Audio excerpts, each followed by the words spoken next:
letting us and, well, everybody else know that we're live. I had to do a little authenticating with this restream deal that I'm using. So anyway, I'm checking our live status at the moment and trying to see if we are in fact I live. see the live. I see it live. It just popped up on my screen. So we are officially live. I see 16, 17, the number starting to grow. I guess we're going to do a little bit of a little break so people can join in and then get right back to it, huh?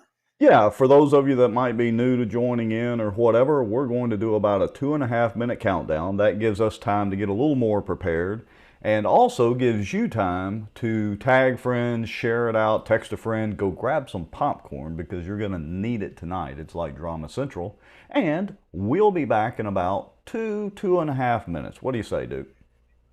Sound like a plan. Let's All roll right, with it. folks, we'll be right back. Here comes the countdown.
Welcome back, Mr. Lowry, and welcome back Well, to Mr. everybody that's watching.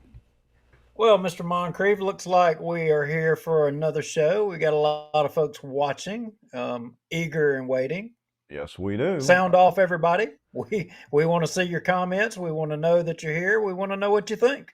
Yeah, please comment. Comments help the show go along a little smoother, and we like hearing all the feedback. And just remember, if you do comment, it's going to show publicly in the deal and all that, and we may show your comment on the screen. But for the most part, keep the language relatively clean and comment away. So good evening to Barry, Veronica, hey, Kenny Lofton, hello, Gina. So, what do we got on tap tonight? Well, we're going to have to take a walk back down Bossier City Lane and Zamboni Gate because, we got an anonymous, it isn't necessarily anonymous, but a Right. Proton mail email from, we don't know who it is, but they do have a screen name that they use, and I think it's pretty cool. It's kind of like Mark Smith. We don't know who Mark Smith is, but Yes. somebody who makes their rounds around town, making comments and stuff. But this individual was Bozier Bird Dog. You remember seeing that email? Oh, Bozier Bird Dog. Yes, I do remember seeing that email, but for everybody that hasn't seen it, so what was the summary or, the general Well, content of that email? so as you recall in Zamboni Gate, initially everybody thought it's David Montgomery. Right. Well, so that kind of got contentious, and everybody started saying, no, wait a minute, unequivocally, 100%, that's not David Montgomery. But, David Montgomery's head was bobbing up and down, and, He was mouthing or doing something.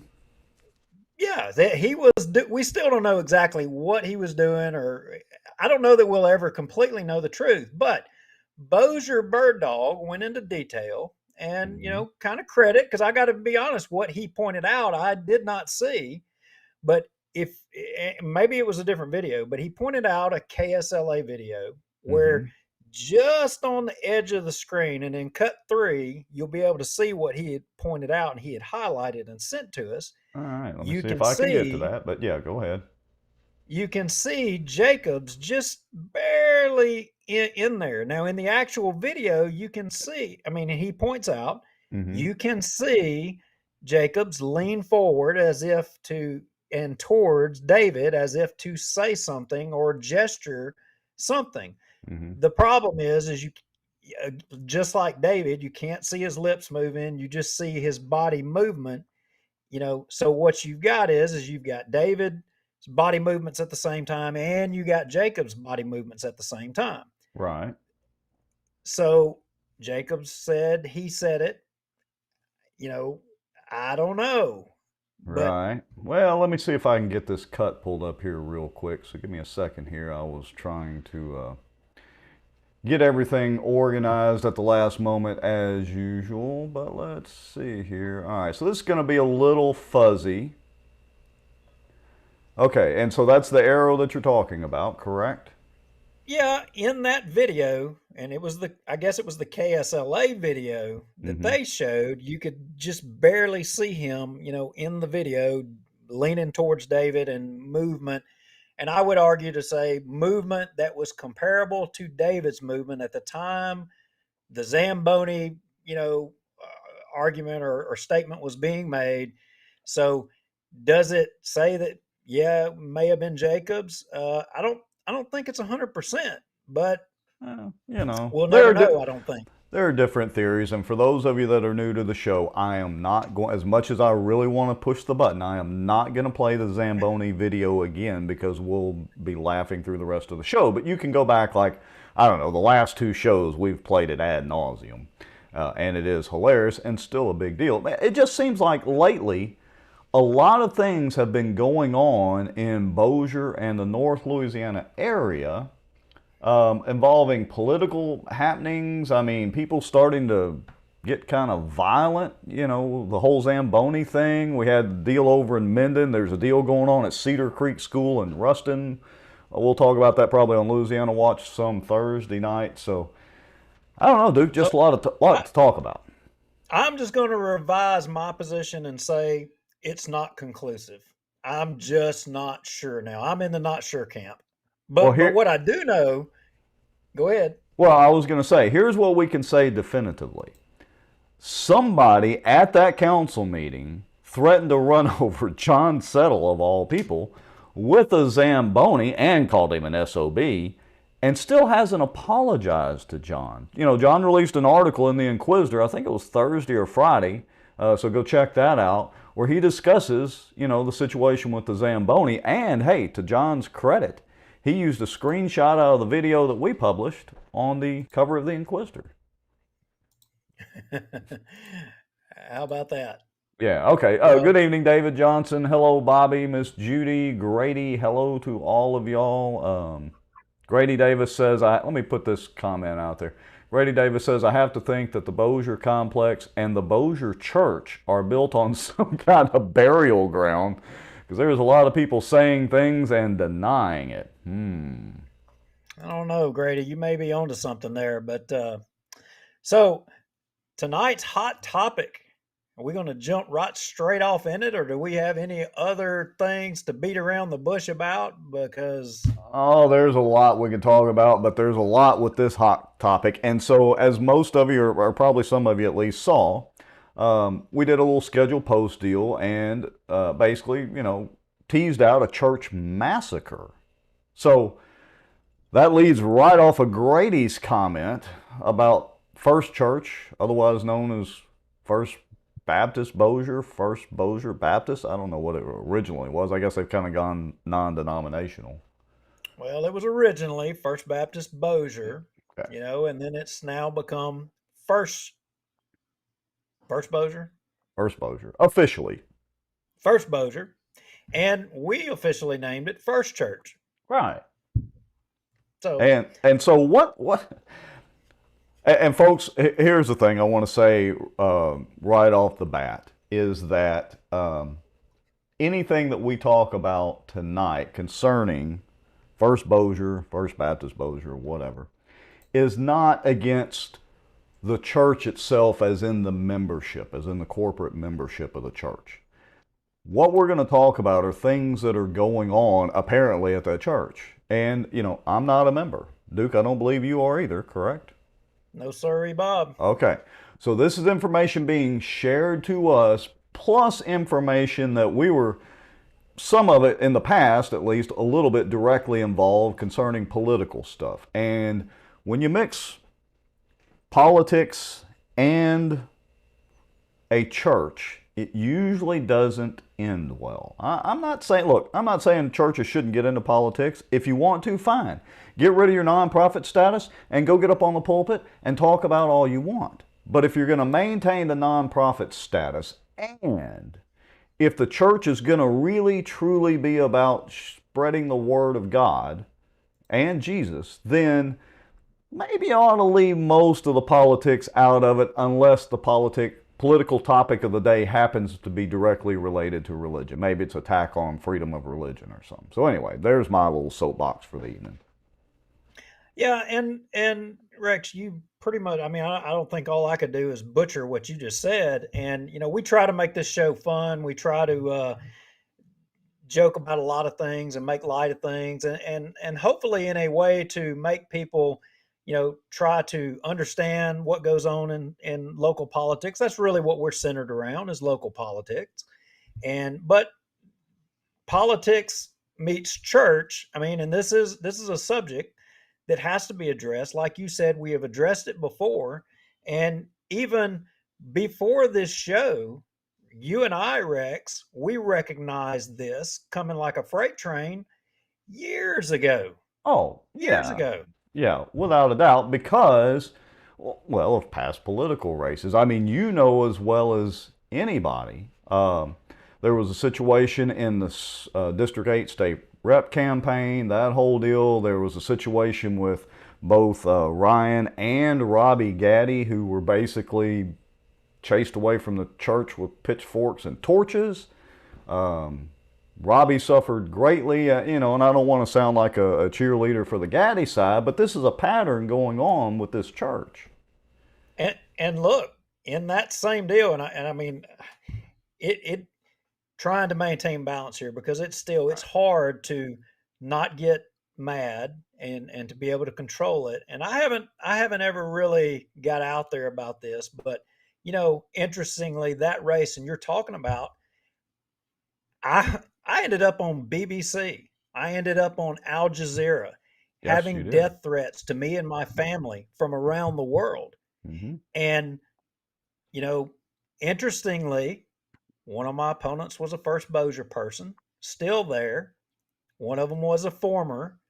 You know, the and there's a common denominator. This show isn't about me, but we're talking about politics in the church and First Bossier, and it's all come to a head. Well, We're getting look, way ahead and getting off notes, but yeah, I probably, well, we'll you get to the, prompted me. It's your fault. yeah, and I got another one I want to add in there, but we probably need to get back to the notes. Okay, so let me do this. I'm going to, let me see if I can get my screen to share, because I want to talk about where the Massacre title came from and how how we came up with that for the show. And so I'm about to hit show the screen here, and this is a Facebook post by a local Bossier resident and First Bossier member, but this was published publicly, and so I'm going to go ahead and share this out. Let me hit there. Okay, so it should show up now. So this is from Whitney Skates, and she did this comment again. She published it publicly about 10 hours ago, and apparently she's very upset, like I'm sure a lot of First Bossier people are right now. Hey, Mom, I see your comment down there. How are you this evening? So she says the FBB, First Baptist Bossier, whatever. Anyway, Monday Massacre will be something I will never forget. My tears weren't even dry from Sunday. If you're a believer, please lift our church up. The evil that is occurring should never be associated with the Lord's name. It is not from God. If you are sitting in that sanctuary, please pray for Christ to guard your head and give you discernment and wisdom. Please reach out for help. Do not allow the abuse to continue.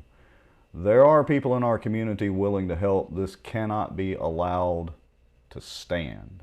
Now, I don't know what happened around First Bossier Monday, but apparently all of this is coming to a head. Yeah, so I think, this has been brewing for a while. We kind of began to get some whispers, in the last few weeks, but we didn't 100% know. Right. I also know that, during our show last week, we got a text in the middle of the show, and we read it out loud, and in the notes here, we will eventually get to that. And bring it up here on the show. I'm rambling here a little bit because the notes look a little different to me. Oh, I added a couple of things in there, so you'll see a few little sections in there. All right, well, look, so let me switch back. Let me go back to the screen again. So this is one of the comments there, and I've kind of highlighted it from Gene Ellender. Without a doubt, this is spiritual abuse, and this is the third church in a row where he has done this very same thing. That's kind of telling. There's a lot wrong going on, but as a people manager, if I had had that kind of turnover, I would be questioned. The amount of turnover should be a red flag to anyone who doesn't know anything else. I appreciate those trying to hold him accountable, but cannot believe those that enable this to continue. Thankfully, we know that even this wickedness, God will use for good. So again, we're not trying to turn this into a religious show per se, or a church show, but there's a tie in here because First Bossier has been heavily involved in politics for years. Yeah, and we started getting messages about people leaving First Church, and in a previous show, we reported that it had been told to us that Mike Johnson and Raymond Cruz had both left First Church. Correct. Well, last show, during the middle of the show, cut 4, Raymond Cruz texted me during the middle of the show. Yeah, so that's the first time he's messaged me since I was on Al Jazeera. Right. Okay, so here we go. Cut 4 says, Duke, I'm still a member. And again, this was live while we were on the air. What was it, last week, I believe, or week before? Anyway. It was. Yeah, Duke, I'm still a member at First Bossier. I'm not involved in or have any direct knowledge of the finances. Mike left years ago. They live and go to school in Benton. Cypress made sense for them. Some have told me you stated otherwise. Take care. I'm not sure. Now, and again, it doesn't matter where Mike and Kelly and their kids want to go to church. But the point is, and you're going to see here in a minute, folks, we're going to tie this together. Okay. Yeah, and I'm told there's a lot of people still think Mike is a member of First Bossier, First Church. There's people that thinks he's a member of Cypress. There's people that thinks he's a member of churches in Shreveport. I mean, and I don't know. I really don't know. But I'm glad that Cruz corrected us and pointed out that he still is a member of First Church and he still goes there. And, after reading that after the show was over, I may have, made a mistake in reading his text and putting out there about Mike, because he did say, direct. He said you should ask Mike. Right. Well, I really don't talk to Mike. I mean, For just obvious reasons. as a result of ultimately ending up being on Al Jazeera and stuff, I'm still a little sore in that regard. So, but I think that goes to the point of this show and to what's happening, in First Bossier. I think it's all connected, in my opinion. So the fact that he no longer goes to First Church, and it's not really a surprise to us that he's going to Cyprus and or several other churches that ironically have had a lot of growth. Wouldn't you agree? Yeah, because if, as we're going to show here in a little bit, I think Mike joined First Bossier about the time it seemed to be kind of exploding in growth. And look, there's nothing wrong with that. Honestly, some people prefer smaller churches. I kind of like some of the larger churches because, when I do go, I hadn't been going to church like I should, as Brother Ed well knows.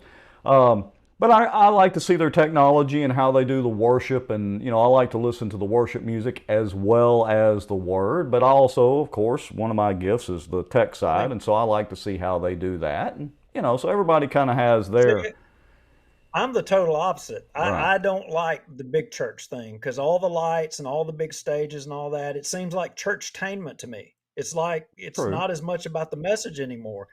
I like small, quaint, no show, no lights, just the Bible, the preacher study, and being in the Word. That's me. Yeah, And and so from everybody a has their political, own. yeah, and from a political standpoint, when I ran for any political office, I didn't go to any of the churches in the district where I was running. In fact, I live in North Bossier. I started going to Bel Air Baptist in South Bossier because there's no way I would take a chance of anyone ever accusing me of using my faith to gain in politics. Wasn't going to happen. I'll never have that on my conscience, and I'll never have to answer that question when I'm standing in front of the good Lord. It ain't going to happen. Well, good point. And so, how does that tie us back around to First Bossier or First Church and all of the things that seem to be going on right now? Well, as you so eloquently pointed out, that there is a timeline, and things have evolved to the point that they are in First Church today.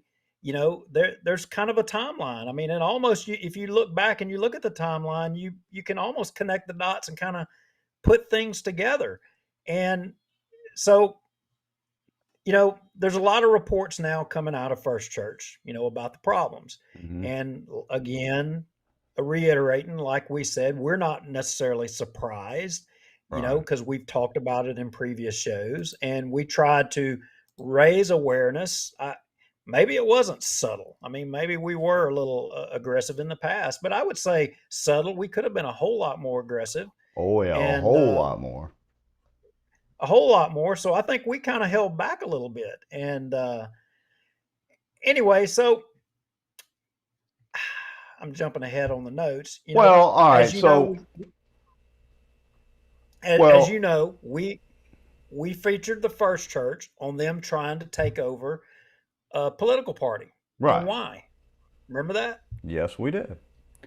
And And yeah, and why would they do it?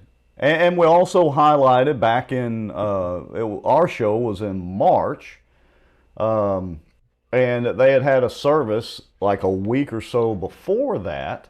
As a matter of fact, I'm queuing that up right now, where they had none other than Lowell Walker and our friend David Montgomery uh, on the stage at the pulpit. So let me get that queued up right here. And they did it under the guise of You guys come up here and join me today, please. talking God about bless you guys. Come on.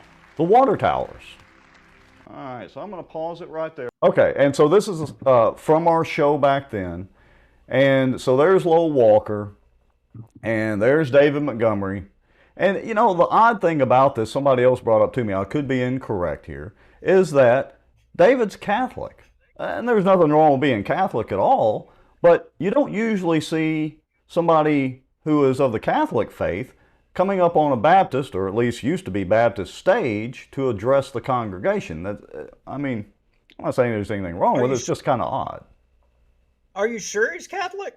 I'm not 100% positive. I've been told that by multiple people. So I could be incorrect. And David, if I am, you know, apologies out there or whatever. And again, not that there's anything wrong with being Catholic, except it's just kind of odd if he is. Well, so we said that, there was an effort by First Church to take over politics. Right. In fact, even staff of First Bossier ran for local, the Republican State Central Committee, trying to knock off people that didn't go to First Bossier. I mean, as if you're somehow less Christian unless you attend First Bossier. That was kind of the way I took it a little bit. Maybe that wasn't the way it was. I don't know. But boy, it's sure interesting. Why would staff all want to run for taking over the party? Where does that come from? Whose idea was that the church needed to be controlling party politics? Well, I don't know, but that's an interesting segue. I want to roll just for about 30 seconds, maybe a minute here. This is Pastor Brad talking about throwing accusations. So listen to this clip right here. Fact. Okay, here we go. This is from 11:38. Let me get there and we'll play this, and then you get to hear me twice, folks. All right, so somewhere right in here. These things serious, and so I want us to be a church that leads that way. All right, listen to this. And there's going to be people that throw accusations and whatever. You're doing this, you're doing that. You know what? I seek the Lord, man, and I want to take a stand for Christ in this generation. I don't make any apologies about that. And if that gets me kicked off Twitter, so be it. I mean, good grief. The early church grew and grew and grew without Twitter and Facebook. I'm really not. Okay, so I'm going to stop right there. So he even directly addresses, because he knew, and they've had it before, these accusations. But as we can demonstrate here, there's a reason for all of these accusations. And it's because of their past actions and things that, I'm not saying the church itself issued a statement, but we all know how the whisper campaigns work in politics, and they originate, some of those have, directly from First Bossier. Yeah, and it begs the question, who made politics a cornerstone of First Church? Right. I would almost believe that a lot of the First Church people don't even realize that their church, that politics was made a cornerstone of it. I don't know if they all realize it or not. Well, I don't know, because, and again, I'll just use the Gaddies as an example. The separation of both Ryan and Robbie Gaddy and their families from First Church was a pretty big deal, and it was fairly publicly known, and that was a warning sign right there. And so, I'm not going to let all the church members off the hook, because I'm sure some of them just come to church to worship God and hear the word and all that, but there were quite a few of them that had to have been suspicious of something once these people were being literally pushed away from the church. I think part of the reason that Mark Rohde has Man Church out at Gaddy's, out at the stable over there at Gaddy's place, is because, if I understand correctly, again, Mark, you can, email me or text me or whatever and chime in, but he was kind of given a choice. Hey, if you're going to hang out with Gaddy or be associated with the Gaddys, then you're not going to be associated with our church. But Rex, and this ain't going to be a show about all the Gaddys. I mean, look, Ryan, I threw rocks at Ryan, and had this same conversation about politicking in church. Right. And in fact, I even told Mike Johnson one day, I said, you're the reason Ryan Gaddy did what he did in, politicking at church. And I criticized, criticize of both of them for doing it, because it wasn't right. You shouldn't be doing it. But, getting past that, how did First Church get to where they are? How did they get to where they are? Did Brad just wake up one morning and go, oh, we're jumping into politics so we can mess everything up? I don't think that's what happened. I don't either. I don't see it that way as well. I mean, so to understand this whole story, this whole thing, you've Hmm. got to unpeel this onion, and you got to go way back. You got to go back in history, and you've got to mark a few things on your timeline, check it, and you got to take note. And we're going to try to unpeel this onion for you. This thing may be long. I hope you guys are patient and will follow along, because there's a lot to this. So, Yeah, a lot. Rex, Cut you see one. that first link. Go ahead. Let me see. All right, so we want to do the First Bossier meet the pastor link. Is that where Yep. we're at? Okay, so give me a second here. That'll be our historical jumping off point. All right, give me about 10 or 15 seconds here, and we'll get that pulled up. Let me copy and paste here and do a little Yeah, magic. to understand, you got to start back from the beginning, and Okay, you got there to we go. kind of look from that point. Right. So pop that up there, and we're going to kind of look at it's still up right now. And if you'll scroll down, you can scroll down, and this is still on the First Church website Right. right now as we speak. And in Brad's background, if you read right there, and I don't know if you can zoom in or not, but basically what it's describing is where he came from. And it describes that he came from Victory Life in Lubbock, Texas, where for the I think it says the last century, church that he founded. Mm-hmm. And Right. it talks about his educational stuff in there. But that's it. So apparently he Hmm. had education. He went to Victory Life that he started, and that's it. Hmm. But there's more to it than that, But isn't there? but wait, there's more. But wait, there's So more. so before we go to more, if you'll go to the next link, we'll show the Bossier Press announcement where it announced that he was the pastor of uh, First Bossier now. All right, so give me a second. I'm doing some copying and pasting here as well. Make sure I get this pulled up. Yeah, and so again, folks, I don't have any cool timeline software yet, so I'm doing a little copying and pasting, and we're just kind of setting the timeline. And again, not necessarily attacking Brad per se, but he is the lead pastor there. So he is at the forefront of this, and apparently with what transpired at the Sunday service. Okay, let's see. Bossier Press is taking a second to pull up. Well, pretty much the Bossier Press article just reaffirms what is on the First Bossier page. Reaffirming his education, as well as where he has been, what he had done. I mean, that he was the Victory Life guy for the past 10 years, or for a decade, I think. Right. And this is back in Um, January 31st of 2014, just to give the timeline. and that's important. January 31st, 2014. So, in asking around before doing this show, and doing quite a bit of studying, because we wanted to try to, I mean, this ain't a soft subject, and Right. somebody's got to talk about it. You and I don't go to First Church. And I think for a lot of people, even today, I had somebody report and said, they didn't understand what they go to First Church. They didn't understand what was going on, and they were trying to wrap their head around it.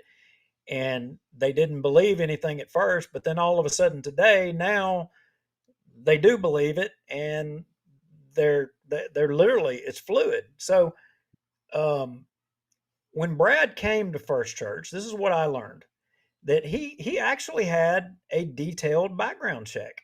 And Really? Dr. Fred Lowry, yeah, Dr. Fred Lowry had put together, a committee of well-respected, this was the way they were described to me, well-respected businessmen with biblical discernment. They were all appointed to the committee to interview. Apparently there was about 10 people who were candidates to be the potential pastor of First Church. And anyway, they interviewed all of them. It comes down to Brad, and they actually covered the problems that he had out in Lubbock, Texas. And Okay, you know, so it wasn't a secret that he it had wasn't a some other secret. issues in Lubbock, Texas, right? That's right. It wasn't a Okay, secret. But they apparently they vetted all of that, and they didn't see that to be a problem. They felt like that the issues that were had in Lubbock, you know, Pastor Brad had those behind him, and that was no longer an issue that First Bossier would have to worry about. fair enough. And I will admit I heard some of the names that are on the committee, and I got to tell you they're good people, and they're people that deserve respect without a shadow of a doubt. I mean, I would trust their judgment. I really would. So it kind of begs the question, well, if they vetted him and they felt like that this was uh, behind him and move forward, then what what changed? What happened? What has happened to where we are now? Obviously, something happened. Right, something happened. Okay, so I guess the And question is, what happened?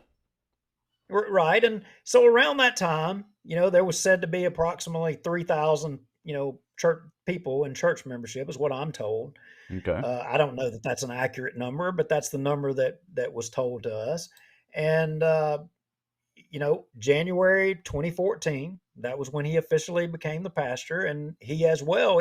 It was said that the vote had to go to the whole membership of the church had to vote to make him the pastor. And I've been at churches when they've done things like that before, and I'm sure that that's exactly how it went. So the whole church, your committee vetted him, said he was good, then the whole church voted in favor to make him the permanent pastor.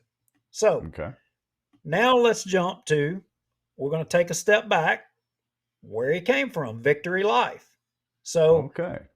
he, he was at Victory Life December 15th, 2011. Know that for a fact. But did everybody know that there was a church before Victory Life that you really won't find any stories anywhere about it? It's not out there Really? anywhere. Really? Okay, Yep. so, all right, so let me get So this queued up. Hold on just a second here. So let me go here and let me get rid of this. And so we're going to cut one, correct? going to cut one, and this is an article that came from the Lubbock Avalanche Journal. This is from And we've reached out. 2004. So we've jumped back 10 years, a decade basically, right? That's right. Okay. And the interesting thing in this read is the problems that the folks at this church were describing. And from what I can glean about this church was a similar sized church to First Church, 3,000, approximately 2 to 3,000 people in membership. And ultimately, by the time that Pastor Brad was asked to leave or left or what have you, by the time that was all said and done, it was less than 1,000. Mm-hmm. Kind of a Hmm. eerily similar situation, right? Yeah, we've heard numbers that First Bossier or First Church's numbers have dropped from, like you said, a few thousand or whatever, down to some of the quotes on Facebook have been that they're happy if they get 500 people now, which is still, that's a pretty good service. But when you've been running in the thousands, because I've studied churches a lot and church membership and technology and all that for the last several years, and when you drop that drastically, then that's usually an indicator that something's going on.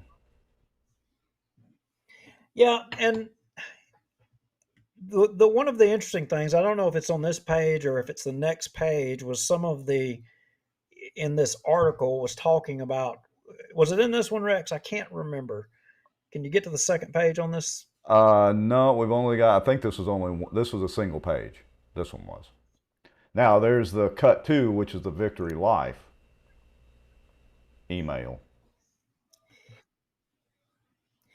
Yeah, that wasn't it, but a lot of the problems were centered around the same type things, running people off that had been in the church for a long time, and ultimately, you know, uh, ultimately you had a day, as I read, and I can't remember which article. We'll have to find it, but pretty much he wasn't wanting to leave, and people were being refused to come into the church. They were actually literally checking people's whether their name was on the list as members of the church, and refused people to come in the church. And in fact, you had some people who were members of Sunday school class, of a Sunday school class, but they wasn't listed as, they would come to Sunday school class all the time, but they weren't listed as official members of the church, and they denied them entry. And to And be clear, because our numbers and viewers are growing right now, for those of you just tuning in, we're back. We've gone back in time to 2004. Duke, you're discussing Southcrest Baptist Church, which at that time was one of Lubbock, Texas's largest congregations, led by the current pastor of First Church here, Brad Jerkovich, correct?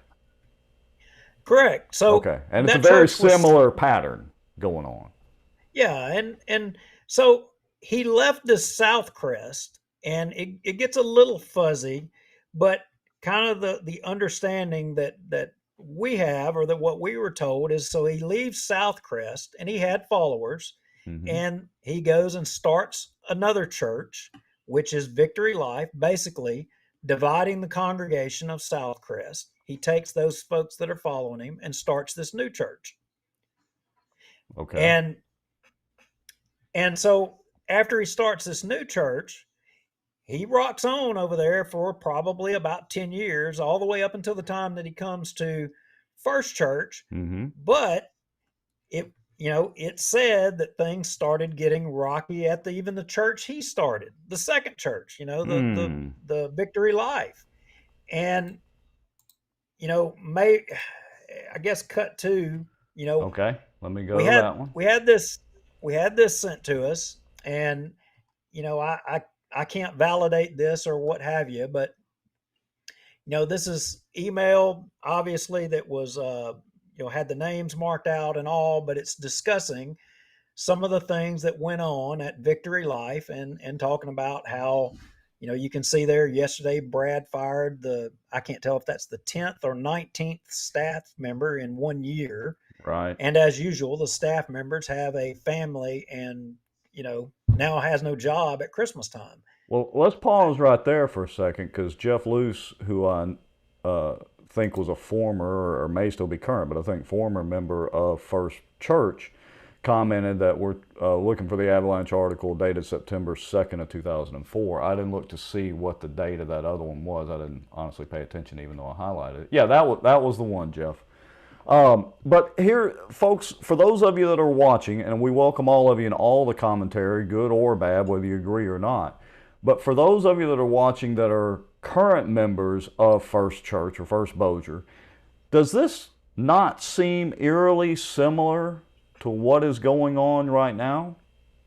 I mean, from what we can tell, Brad was at Southcrest first, then he spun off Victory Life. There was a split with Southcrest, which happens in churches, then spun off Victory Life. But now we've got the same pattern that we see here in Bossier, with firing staff members, people being fired around the holidays, being unsure of their jobs. It seems like the same type of pattern going.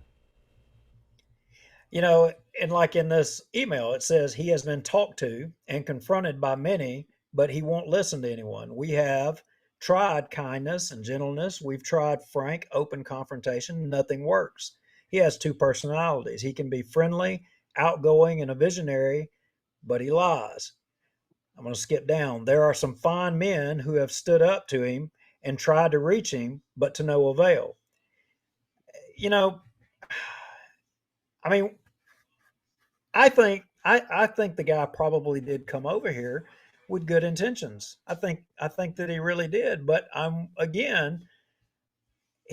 he knew what his past was. Right. I mean, surely him of all people didn't want to lapse back into a problem like he had previously, wouldn't you think?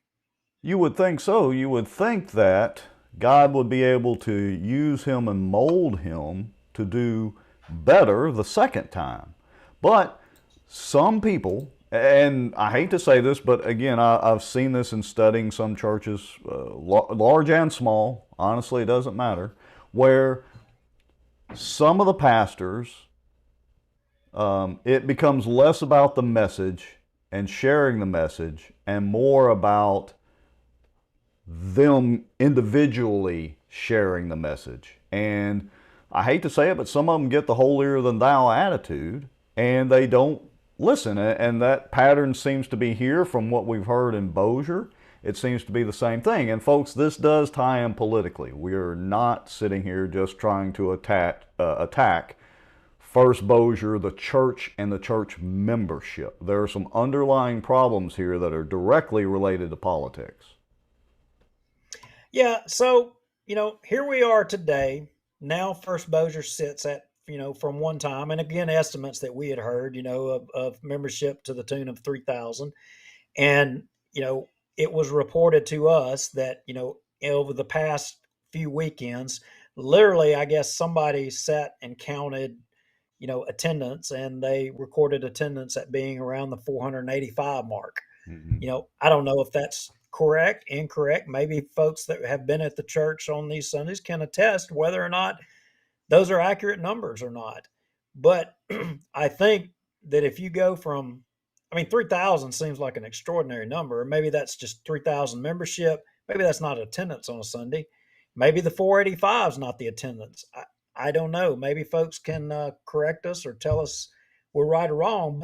But here we are today, and information is pouring out and being fed to us, and people are asking us to weigh into this because in the past, like you acknowledge, Rex, we've pointed out the fact that it's not right that a church politics. And I know the counter argument to that. The counter argument to it from a political standpoint is that, well, the Democrats go and politic in the churches, we should be politicking too. Well, I would argue that the majority of the Democrat churches are not like Republican churches. Not in, and I'm not talking about their faith and whether they believe in God, but in some churches and some religions, that's acceptable, but in today's time, I think we got to have some separation. I don't know that in Bossier that we can really do that. Well, let me get on my soapbox and see if I can be relatively coherent with my thought here, because we got comments rolling in, more information rolling in, and trying to keep up with all of this at once and a train of thought. The problem with mixing politics directly and the church is that it tends to corrupt the message. So if the issue at hand is a Supreme Court ruling that suppresses freedom of religion, or freedom of speech for that matter, then I'm all for that being discussed at the pulpit. If it's, for instance, back when Bobby Jindal was governor and the law was passed where you could finally concealed carry into a church with permission of the pastor and the church deacons or board or whatever, that is a political issue. Sure, that should be discussed in the church because it's directly related to the church. But the problem is when a church becomes basically a political pack, then the messaging gets messed up. And the message that the church should be putting out, which is the Word of God, gets diluted by the political message. And I would argue corrupted. Maybe not in the financial sense of corruption, but look, we've seen people at First Bossier accused of stealing hundreds of thousands of dollars. And when it turns out that apparently they didn't, but they just were on the wrong side of the clique and basically got shoved out of the church. Well, so segueing off of that, so here's some of the things this week, that's been being sent to us. And cut 5, cut 7, cut 6, trying to kind of weed through all these things and kind of figure out, make heads or tails. And don't worry, Rex, after 5, 6, and 7, you got 8, 9, 10, 11, and 12. Just going to keep counting up. Trying to make these large enough where folks can actually kind of read them. Yeah, so this was a message that was sent to us, because we had some people message us and say that there's some things have happened at the church on this past Sunday. And this is one of the versions, I guess you could say, of what actually happened. Mm-hmm. I don't know if this is correct or if it's not. Maybe people that was there can read this and say, this is accurate or this is inaccurate. And we've got a couple of more here that we're going to show in just a second that basically articulate something different than this right here. Well, let me go ahead and I'll kind of read this one for folks that are watching on their mobile and maybe they can't see it. So I'll just kind of quickly read through it. And again, like Duke said, folks, y'all comment if you were at service on Sunday at First Bossier and let us know, is this true or not? We have heard basically this same version or story now from multiple sources. So this is from a message. The version I was told is that they turned off the video after he finished his 10-minute sermon. That security guards surrounded him and his family, that being Brad and his family, that he started going off and fake crying, maybe he was really crying, who knows, and that he said he wasn't leaving until Jesus Christ came back. He asked people that were there with him to stand, about a 50-50 split. He ended up leaving and all hell supposedly broke out. Tom Jordan, the guy that commented in the post, is a big Brad butt kisser. He was screaming at people and calling them demonic. These people are evil. Anyone that would follow Brad at this point is brainwashed.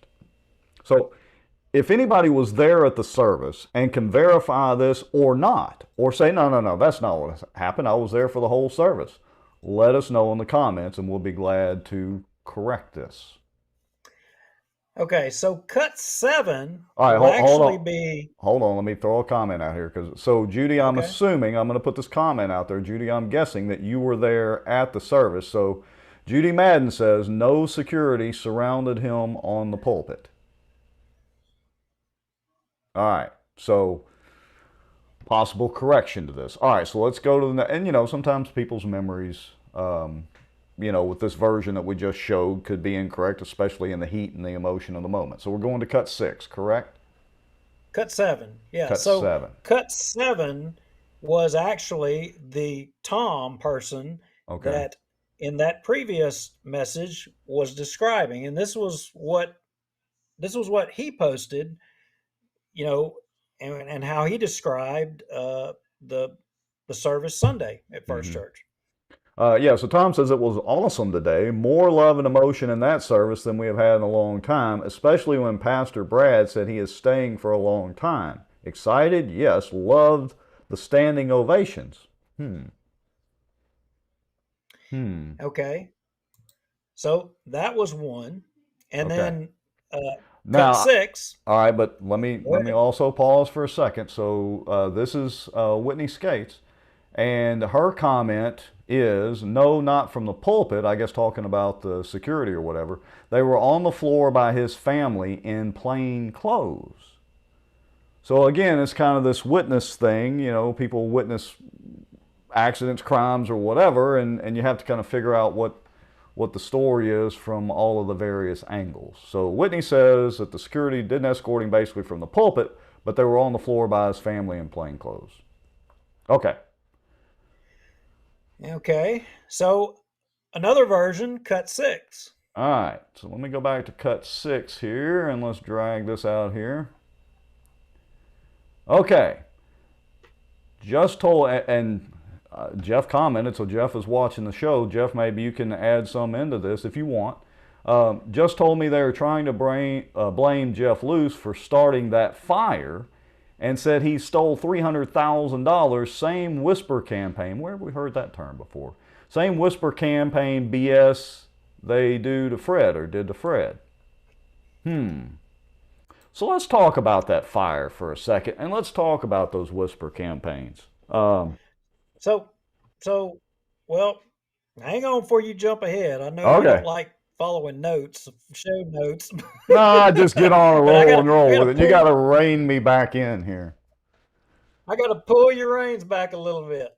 So as of Monday, you know, it would seem that there was a whole lot more going on. You know, we're getting these different opinions or stories about what actually was taking place on Sunday. You know, we're trying to root that out. You know, and so we went and looked. Well, there's no video of the service. Apparently, the video got cut. So I Yeah, now can't we've go heard verify the video. We've heard, and I haven't checked, you know, they were doing their normal Facebook Live, which is usually not all of the worship, depends on their licensing and all that for the music. But usually, and I think maybe they do their worship. So anyway, then usually it's the message, and according to the reports, it was about a 10-minute sermon or 10-minute message. Now, also I'm going to jump to the side here a little bit. Whitney also said, just to be clear, we do regularly have a security team for the congregation and the pastor and his family. That's not unusual. Ashley said, why would a pastor need security? And Ashley, you can go back and look at the church shootings. It is a good idea for the pastor to have security because he's a standing target up there, especially if somebody might blame the church for something bad going on. There's lots of crazy people. So I'm not against the pastor or the church itself having security in the building. That's actually a very good idea. Without a doubt. Without a doubt. So you and I are digging into this as things are, people are sending us messages and asking us to kind of follow this and kind of get in this. I mean, we didn't like jump out there, but so there were a lot of things being said on Facebook. And I think actually you've done jumped ahead and shared some of them. You may want to kind of look at 8, 9, 10, 11, and 12. And because I think you shared one or two of those already. Let's see. Okay, so we're gonna share. I'm gonna go ahead and share 8 out. Whoops, let me get the screen changed. And Whitney, you know, we're sharing this out because again, you had shared it publicly. So if you don't want us to share yours out, now would be the time to comment to us. But these were shared publicly, and so maybe Whitney can add a little commentary to it. But Whitney also said she shared out Proverbs 17:9, love prospers when a fault is forgiven, but dwelling on it separates close friends. She said, I want to personally apologize to friends and church family for my willful ignorance a few years back. I had heard the whispers, there's that word again, whispers, and Whispers. chose to bury my head in the sand. I stood and applauded when a similar message to today's was presented, and I did so to the detriment of people that I love. I did not realize the hurt I caused at the time and felt strongly that what I was doing was right. I know now how you felt and the hurt is overwhelming. Please forgive me for my lack of action and the pain I caused. We keep seeing that word whisper brought up there. But you know what? I totally appreciate what she said because I believe this in my heart. If you in life, and I think, I mean, look, I was raised in a small Baptist church out in the country, Bellevue Baptist Church. I mean, my goodness, you could count almost on one hand how many folks were there. But I believe in my heart that, as long as you're going through life and if you with the good intent in your heart are doing it because you believe it's right, sometimes life throws us curveballs and, it turns out that we're doing something because we believe it's right. And then it turns out that it's wrong. You know what? I truly believe the good Lord's going to, I mean, he knows all. He's going to look at both sides of it and he's going to say, you know what? You didn't have hate in your heart. You wasn't trying to do this sideways. You thought you were doing right. I mean, Well, and I would we're not. say also probably if you use it as a life learning lesson and learn to grow from it, spiritually and otherwise, then it could turn into a positive. So anyway, I just wanted to throw that out there, and I'm changing the battery in my remote control here, so go right ahead, Duke. Well, I was going to say to you to work us through those cuts because I I can don't do that. remember. I Okay. don't remember which of the two that you shared already. Yeah, so I don't remember either. Let's see. I shared out cut 7. I just shared out cut 8. Now I'm going to do cut 9, which I may have shown earlier, but let's bring it in here. Maybe not. I think a lot of us bought into, this is from Gene Ellender. I think a lot of us, again from Facebook on a public post, I think a lot of us bought into the narrative because we want to believe our pastor and respect his authority. But a narcissist won't admit wrong. They'll always try to spin the story. But where there's smoke, there's fire, and now the fire is a lot easier to see. And I think that's the one you wanted me to read, correct? Yeah, that was it. And I think Gene and his wife and kids, I don't think they go to First Church anymore. I think they now go to Cypress. So I don't know that for a fact. I know when I dropped my daughter off, I think it was a Sunday ago, to Sunday school, I saw Gene Ellender up there. Um, Somebody says Chase Riley, and it caught my attention, and I gotta put this one up here. Chase Riley says, Duke Lowry, this is such a serious topic, and when I see your beach background, I keep getting distracted. Well, that's a Yeah. good point, Chase. Yeah, we need a little bit And of I, we need a little bit of comic relief in such a serious topic, I suppose. I guess I'll have to change the background, dude. yeah, we'll have to change it back. Get the mountains. I like the mountains and the snow anyway. We need some peace and serenity these days. I just wish we could move it to Louisiana. Yeah, no kidding. So cut 10, I guess let's roll through these. We'll end up getting to cut 10. And Jeff Luce, again, who commented earlier, he actually had a pretty good uh, post on Facebook as well. And we're going to get to that in a second. Okay. So which one of these do you want me to read Gene's comment again, or which one? Yeah, I think this was Gene's comment was the reason that we highlighted this one. Without a doubt, this is spiritual abuse, and this is the third church in a row where he has done this very same thing. There is a lot of wrongdoing on, but as a people manager, if I had that kind of turnover, I would be questioned. The amount of turnover should be a red flag to anyone who doesn't know everything else. I appreciate those trying to hold him accountable, but cannot believe those that enable this to continue. Thankfully, we know that even this wickedness God will use for good. Okay. So, cut 11. Let me go to cut 11. Okay, and this would be Jeff Luce. Says Whitney Skates, replying to her on Facebook, thank you so much. It was such a strange experience to be slandered and shunned by the pastor in church we have poured into for so many years, but it means more than I can say for you to send such a kind apology publicly, even though I'm sure you never did anything directly to directly hurt our family. This was by far the most difficult time of my life and the life of our family. I still hurt for my children in the way they were shunned by so many that we thought we could count on as friends. It truly felt so unfair and unjust. I do want to say that God has been so gracious to our family through it and since we left. We are truly grateful for so many friends that did stick with us. We needed to leave, and God provided a safe place to land that we absolutely love. Thank you again. We are praying for First Bossier, First Church, and its health. We look forward to God restoring your church as a place of hope in a world in need. Sound familiar, Duke? Yes, it does. So, we've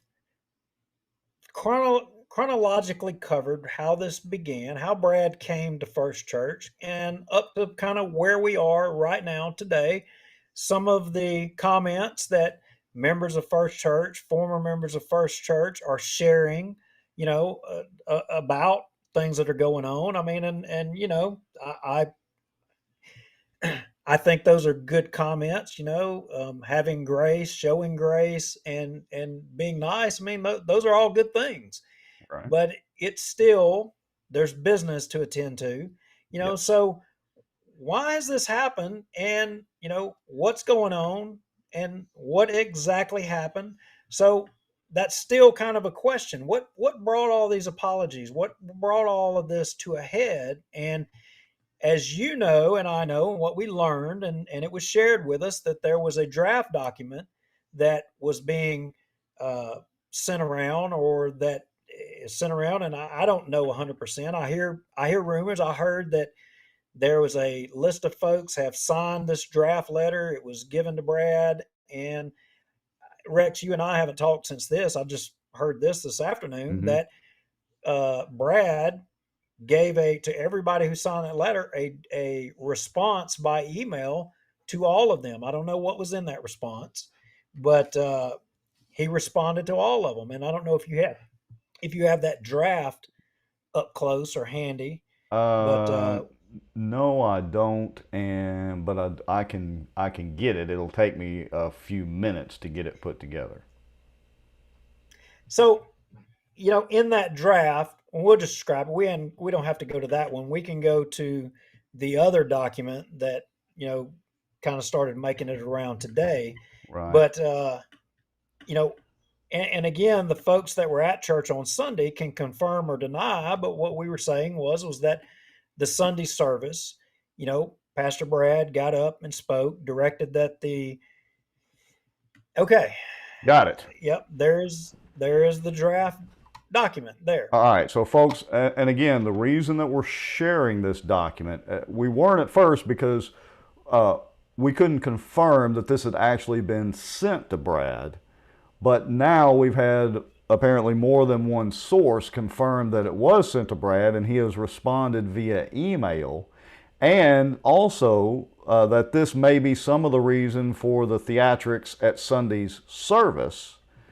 Is because he anticipated a bunch of people walking up there and dropping signed copies of this letter to him at the pulpit or something. I don't know. Again, wasn't there. This is just what we've been told by multiple people. And we appreciate everybody that's watching. We're up to about 150, 148 viewers now. And again, we welcome all comments, whether you agree or disagree. Okay, so this is the letter that we were sent that has apparently been sent to Pastor Brad at some point by one or more people. And it just goes down through a litany of things, including the fact that members of the church body have met with Brad privately. A group of men within the church sent a letter to you addressing the sense of urgency within the church body to do a course correction for the direction of the church.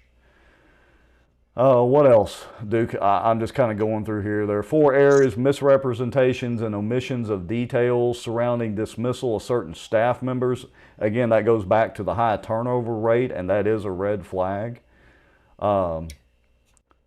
Staff oversight, you know, and I think maybe one of the, and I don't mean to make short of that one, but jumping to the financial concerns, I think that was a biggie. Yeah, and Whitney commented, said she believes he, being Brad, has his hands on a copy but has not received the signed ones to her knowledge. So again, that we've had multiple sources say that he has received this copy. So that's why we're sharing it out. Anyway, and Brad, if And you're watching, you're more than welcome to respond too or call in. it may be that this is what spawned him to address things, you know, this past Sunday.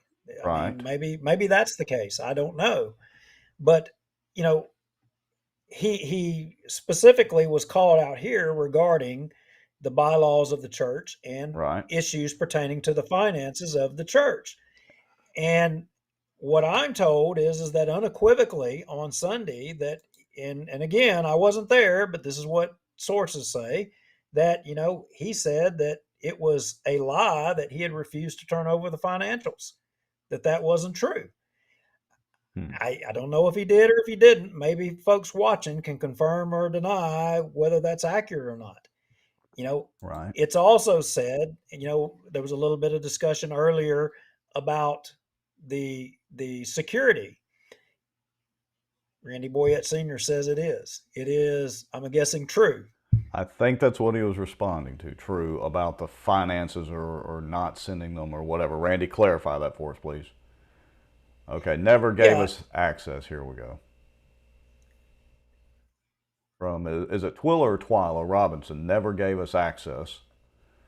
Julie Ferris, no audit since 2014. Okay, here we go. Randy says he did not.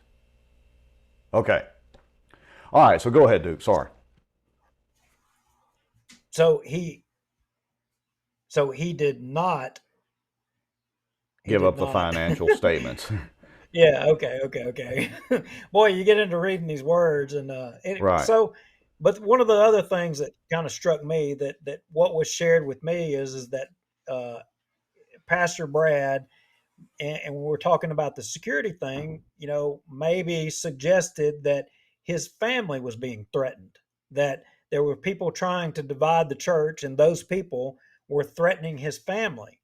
They were being attacked, and you know, and maybe in part because they were now working for the church, and maybe perhaps had taken jobs of people who had formerly been with the church, and you know, I don't know if that's accurate or not. Maybe it was, maybe it wasn't.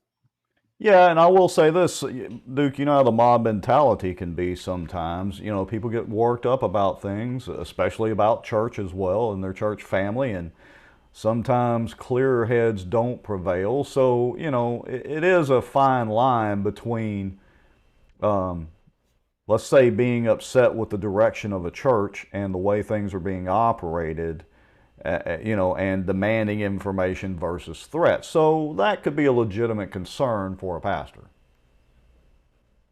Well, Grady Davis posted he has not denied the finances, but he requires a non-disclosure agreement be signed in advance.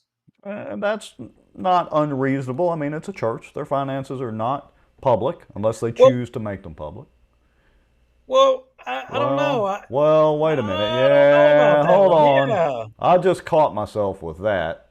Yes, you did. I remember in the old days having a little plaque in the corner of the church or the wall of the church there that would list attendance last Sunday, what was tithed the last Sunday, attendance today, and then that number there. There was lots Right. of numbers. Yeah, lots of churches were very open about it. Yeah, I'm not Hmm. sure that I don't know that meets the smell test. Mm-hmm. Let's see. Hold on. Whitney's full information. No, they are public to members in accordance with our bylaws. Okay.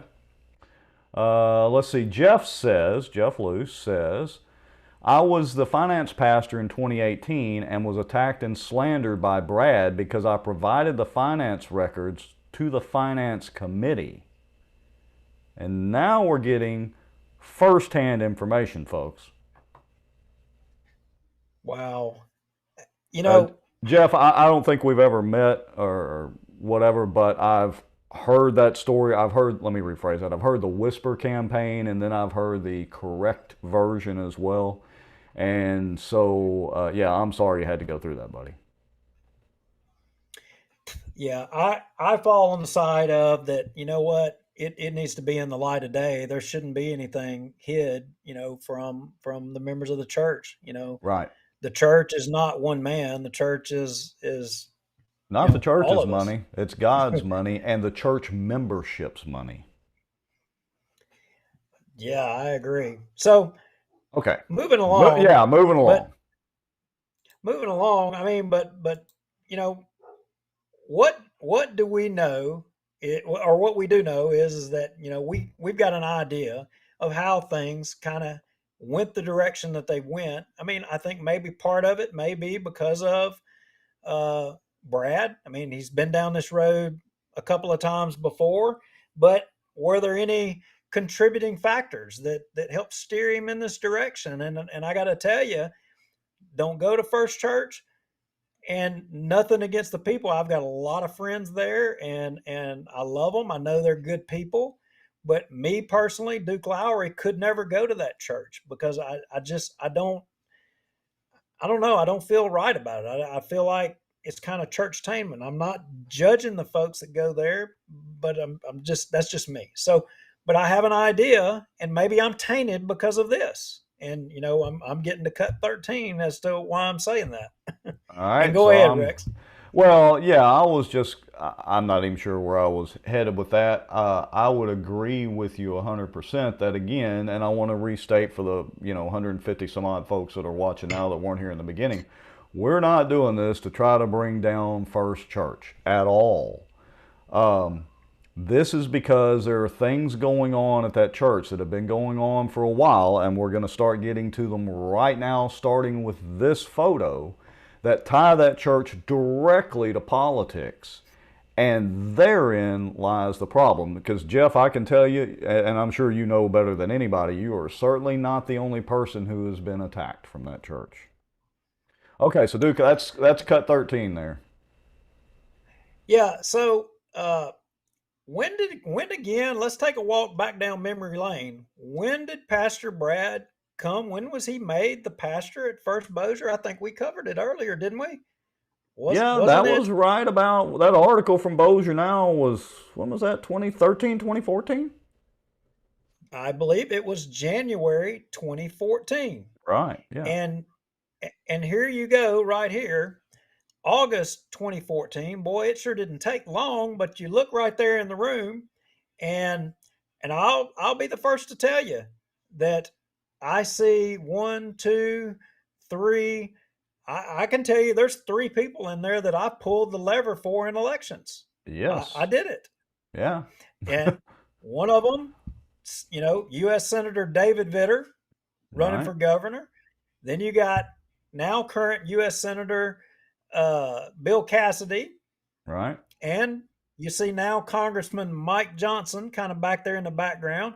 Interesting thing about Mike Johnson had not been around that long himself, and he came straight to First Bossier, Yeah, moved from Texas. right. Go ahead.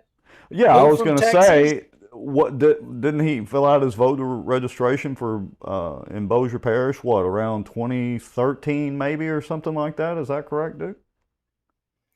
Yeah, actually, I think it was February of 2013. He did his voter registration in Bossier Parish, and immediately right hit the ground to First Church.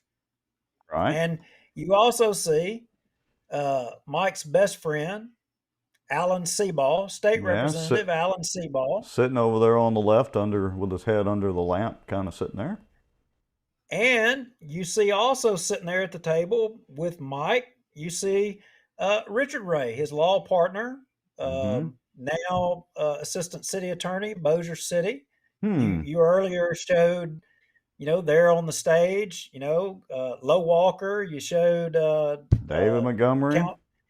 Councilman David Montgomery. I mean, that was here recently, Right. but that's a pretty big political gathering right there in August of 2014, and he hasn't even been there a year, and we've got, you know, U.S. senators, congressmen. Well, not a congressman yet, I guess. Well, future congressman, but not quite a congressman back then. He was probably on the peck back then, I suppose. I forget what year MJ was actually on the peck, but anyway, okay.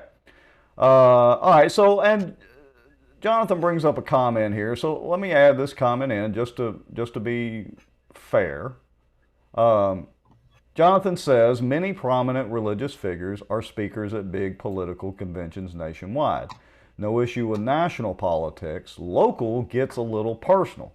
But the problem with that is the national politics start out local. I mean, literally, look who's sitting in the room. So, I'm sure Brad, and I'm not knocking on Lubbock, Texas, but I have been to Lubbock, Texas, kind of just, I don't know if they're a step above Amarillo, but it's way out there. I mean, I think there's some good people out there. There's a whole lot of openness, not a whole lot out there, but here he shows up, big church. Now he's got a potential governor sitting there with him. He is a U.S. senator. He's got another guy, I think, who Right? either he was a congressman wanting to be a U.S. senator. You got Mike Johnson sitting there. Mike Johnson's fixing to run for state rep. Mm-hmm. Oh, that's right. Maybe it was just a week or so later after this meeting right here, Mike Johnson announces he's running for state representative, House District 8, with the endorsement of everybody in this room right here. Huh, imagine that.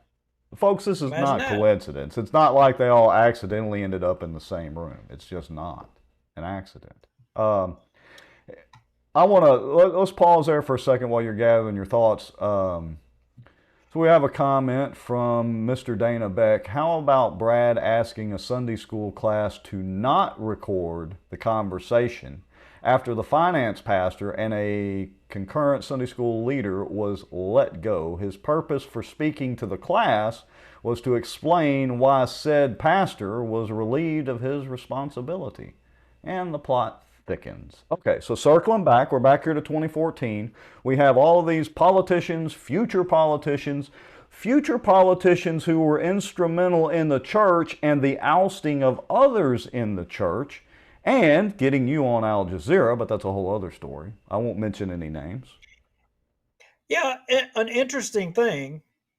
How is it that everybody that almost everybody, I mean, in which we could go back and take a walk down memory lane, that if you were running against somebody from that was a member of First Bossier or went to First Bossier, almost invariably they were never the victim of negative attacks. Hmm. But people that were outside of First Bossier, they were the victim of negative attacks. Me, I'm one. I got the trophy. I got Very, negatively attacked. very interesting. But And let me share one quick comment before I lose it here because we got a lot streaming in. Grady Davis says, "Ha ha! I still have the recording. I'm assuming from that same Sunday school meeting." Grady, if you feel the need to share that, you're more than welcome to send it over to us.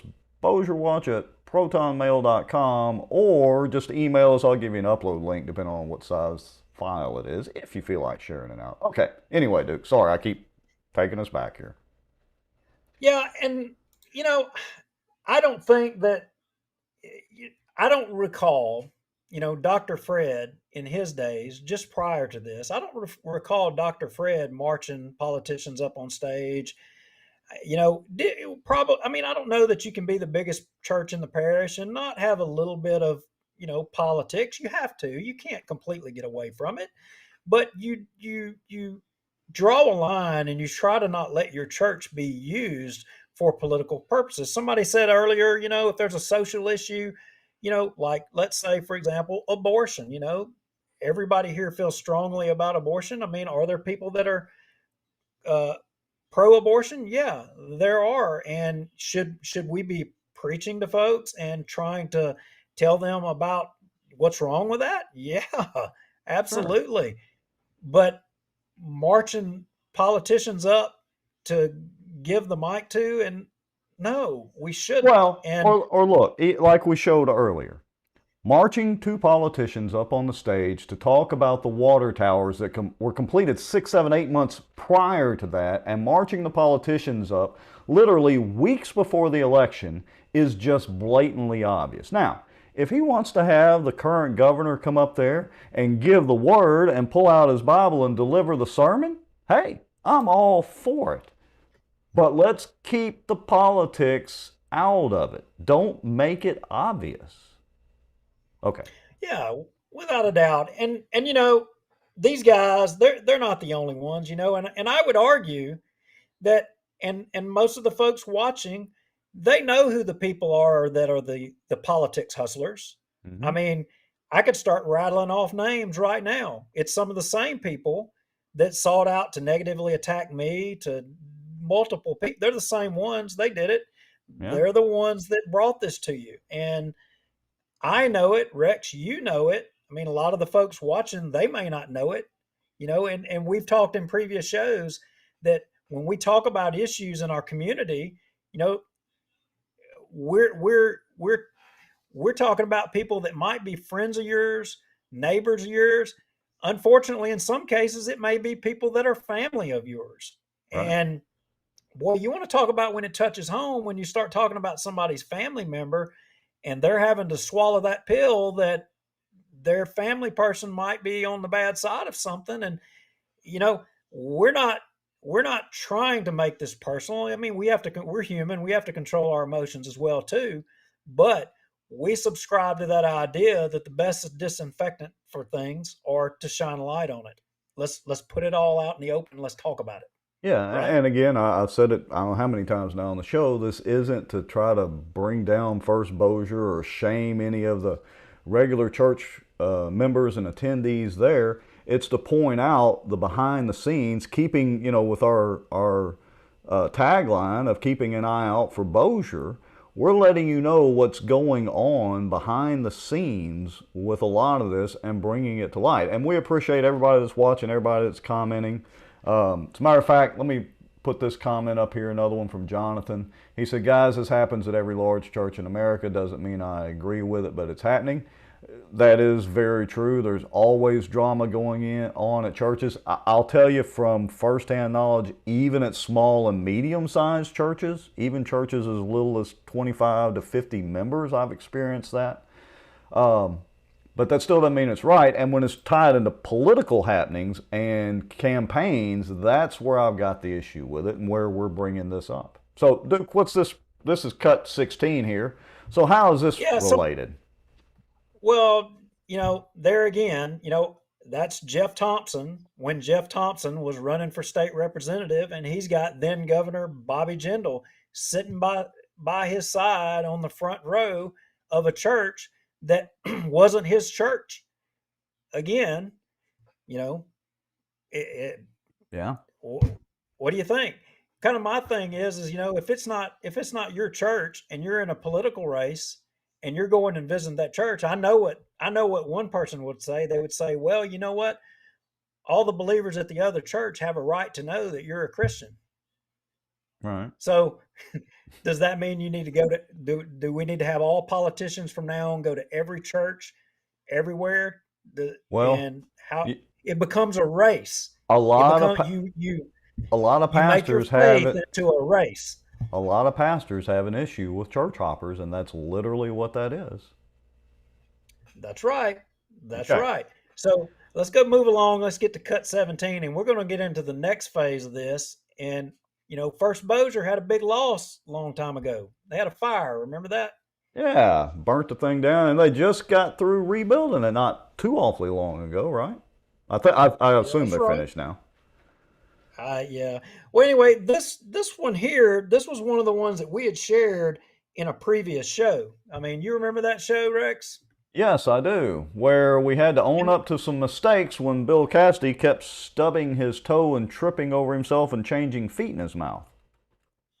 Yeah, and in that show, I wore my Bill Cassidy T-shirt from back in the campaign. When we worked hard to get that guy elected or what have you. But in this case, down here in the fine print, I was complimenting on behalf of myself, Ann Price, Mike Collier, and some of the other ones that were on the Republican Parish Executive Committee. Because for whatever reason, we weren't included in, the fact that we'd endorsed Cassidy, the endorsement. Right. But some people were put in this picture, and this picture was, of course, at First Church. Mm-hmm. And so the reason that I put that up there, it makes me go full circle to now, and boy, people messaging in the middle of this. So the reason I put this up here is because in your last state central committee and PEC race, every one of us that have been in the local politics that don't go to these churches and promote this politics, we had somebody run against every single one of us. In fact, yes, you did. Mike Collier didn't run because he was challenged by the assistant pastor of First Bossier. Imagine that. Imagine that. Yeah. So, I mean, the running joke was that, you're not running a campaign against your opponent. You're running a campaign against all of First Bossier. Not being the average church members, but a, select triple, quadruple handful. Yeah, and I don't know that folks from First Bossier realize it or not. Right. But, it is among people that don't go to First Bossier, it is a running joke that, y'all all stick up together against non-First Bossier people, like a gang almost. Yeah, you're right. Hey, Brother Ed, glad to see you, and sorry you just got on but to watch, but you'll need to go back after we're done and all that, and go back to the beginning and watch this to kind of catch up. Owning up to the mistakes. A lot of us endorsed Cassidy. Not that my endorsement would matter at all, but we did as the Bossier Republican PEC, and a lot of individuals did. He stubbed his toe on how many times, and a lot of people are not happy. But yeah, some of us are willing to stand up and not be narcissistic and admit when we were wrong, or at least not right. So the whispering and the whisper campaigns and the things like that, Mm-hmm. and I kind of go back to this. Because what about that church fire? You remember? What about that church fire? Yeah, I remember the church fire. Let me pull up that. Yeah, let me pull up that screenshot. Sorry. Yeah, so you just saw earlier.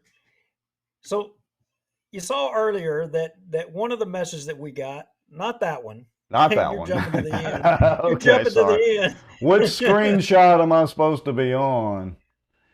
Well, it Or was we're going to just be chatting? cut 11. It was Okay. going to be cut 11. The Jeff Luce one? Yes. Okay, Yes. sorry. All right, so let me I jump think back to that, cut 11. Sorry. Yeah, because I no, think, that's not it. yeah, I don't think he I'm mentioned the church fire in there. Yeah, I'm screwing all up. But it was in that message, and the name was blotted out that somebody sent to us saying that they accused Jeff Luce of not only taking money but also of being responsible for the fire at the church. Correct. So Yes. Yeah. remember that? Yes. So there's one person that was accused. Now you also remember Ryan Gaddy. There Yes. was a whisper campaign that blamed Ryan Gaddy burnt down the church or whatever, and supposedly Raymond Cruz had knowledge about it, or had something, some knowledge of the subject. Yeah, and I'm putting this I don't know. screenshot up from the Baptist blogger letter, and I've got it highlighted when we fought with Gaddy, with Luce, with Mark, and with the I'd have to pull up the other page. But look, I'll just tell you, the Whisper campaign was at that time, and let's just say I was not on Ryan Gaddy's good side at the time. He and I, pretty much, if we talked, we argued. And so I can say with absolute certainty that the Whisper campaign by certain politicians who happened to go to First Bossier was that Gaddy was in a room, in a meeting with the board of directors or whatever, and it got really heated over the Robbie Gaddy situation there and the whole blackface issue, which literally, that picture came from an event at First Bossier, by the way, folks. But the quote was that Ryan said he was going to burn that MFer down. Now, that was the Whisper campaign quote. And then, fast forward a couple of years later, and lo and behold, the church burns down. Now, I'm not accusing Ryan Gaddy of burning the church down. I'm stating what the Whisper campaign was put out to be. So, but then now, Rex, there's another part to this story. I mean, there's some other parts, but we kind of can't confirm those. But there's another part to this story, and I don't know that this one comes by way of First Bossier at all. In fact, well, it's kind of out there. So that'll be our cut 18, correct? Cut 18. Okay, here we go. Oh, let me read this one. First Baptist Church fire was coordinated by Bossier PD? I know of their involvement because my former roommate mentioned his brother who worked in IT for the Bossier PD. Then he hid a blueprint of the sanctuary with the layout of new pipes. I brought it to Mayor Walker. I'm still going through covert harassment and torture, aka gang stalking. Sounds far-fetched, but not when you consider the tune of $27 million in insurance fraud.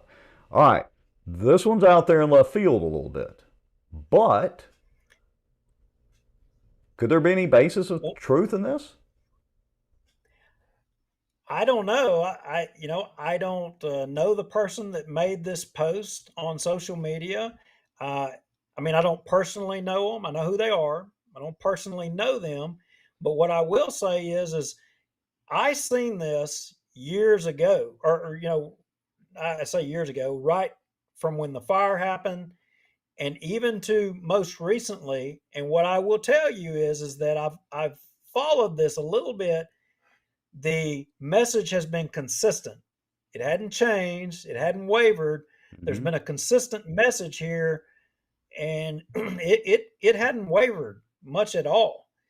So I would say that I know you and I have talked about it, that there are some ways to try to validate this story or to run down some of this, and I think we're going to do that. We're not going to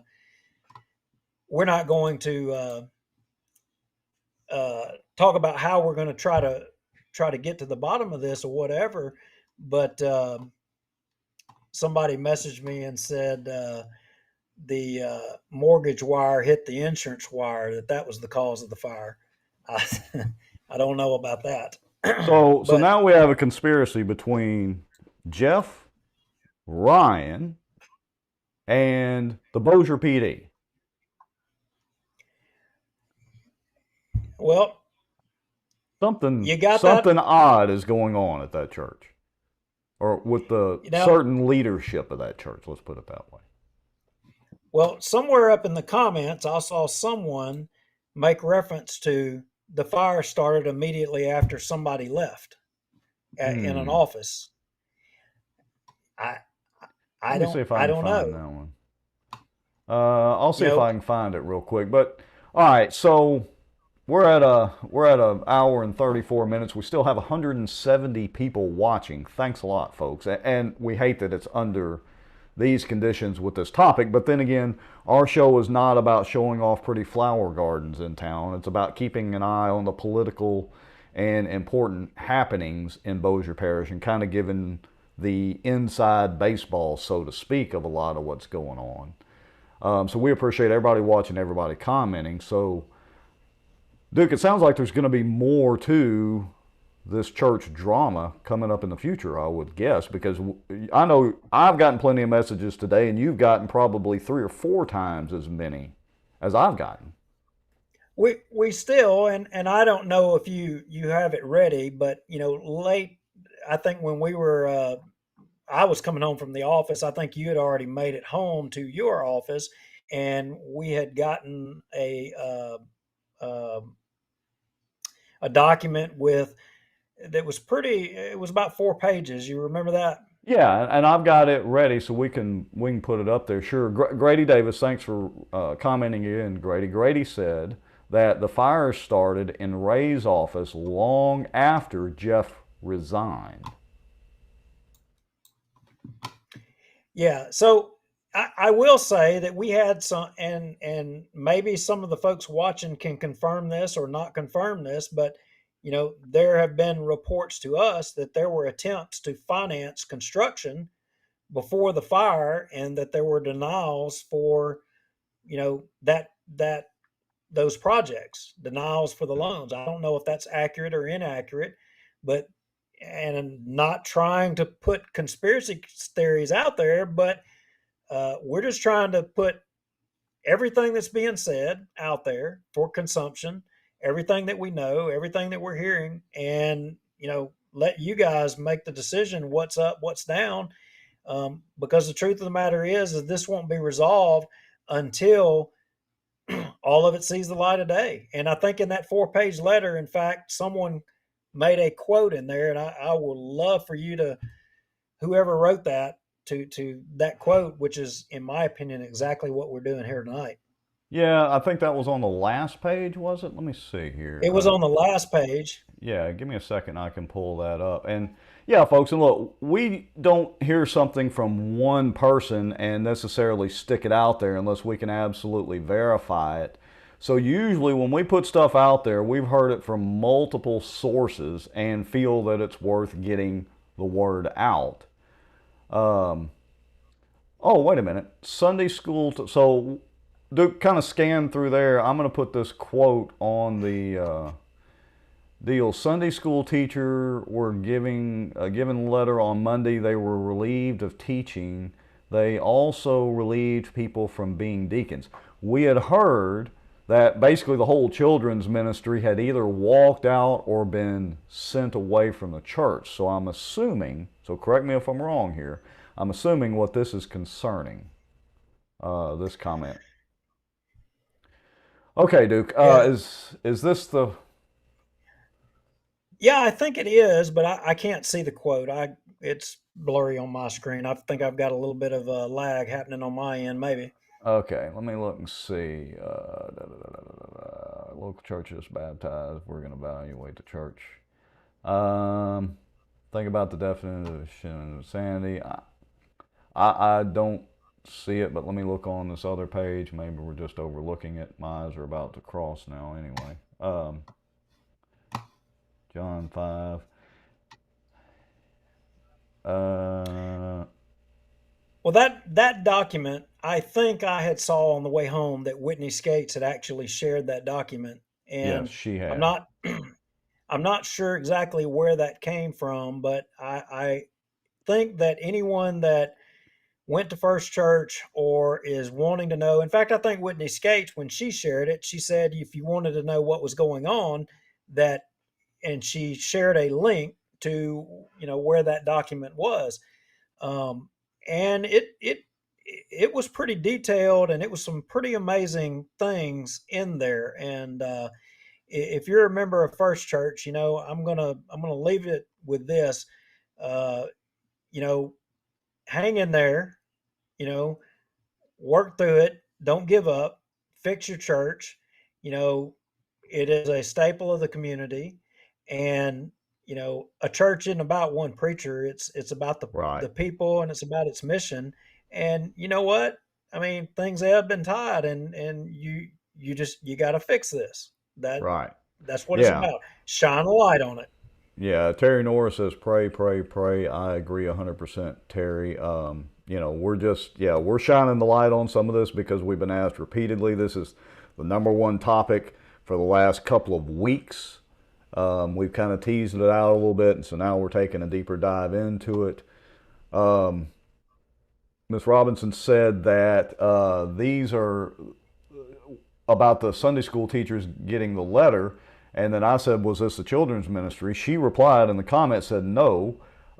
These are other people who originally took the letter to PB. I'm assuming that's Pastor Brad. So apparently they're having a pretty good turnover at First Bossier. Folks, take control of your church. I'm not saying you go in there and wrestle Pastor Brad to the ground or anything like that, but every member of that church has a right to have their voice heard, or if it's bad enough, maybe it's God telling you need to look elsewhere. I don't know what the solution is. We just know that there's a lot of things going on. Thank you, Grady. I appreciate that. Grady says he sent the recording, commented.